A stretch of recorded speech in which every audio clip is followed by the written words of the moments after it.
அதுக்கப்புறம் ராஜ்யபாரம், தேவ சமூகம், அபிஷேகம், பாஸ்டர்கிட்ட போய் காணிக்கையிலே போய் கபடு கபடு கபடு கபடு கபடு. ஒரு புறம் கர்த்தர் மேய்ப்பராக இருக்கிறார், நான் தாழ்ச்சி அடைய, என்னை புல்லுள்ள இடங்களில் நடத்துகிறார், தண்ணீர் அண்டையில் நடத்துகிறார். நான் மரணத்தில் பொல்லாத்தாப்புக்கு நடந்தாலும் பொல்லாப்புக்கு அஞ்சிடேன். தேவரீர் என் கோலும் தடி என்னை தேற்றோம்.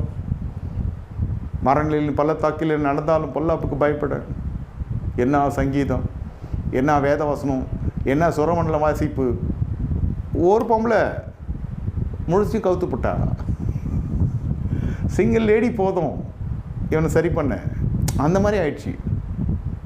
தாவீது போலத்தான் என்று கடைசி நாட்களில் விசுவாசிகள், யெரொபெயாம் போலத்தான் விசுவாசிகள், இந்த ஆகாப் ராஜாவை போலத்தான் விசுவாசிகள் இருக்கக்கூடாது என்று வேதம் சொல்கிறது. பொல்லாப்பு இப்படியெல்லாம் இருந்தால் பொல்லாப்பு வரும். கண்ணில் மூடி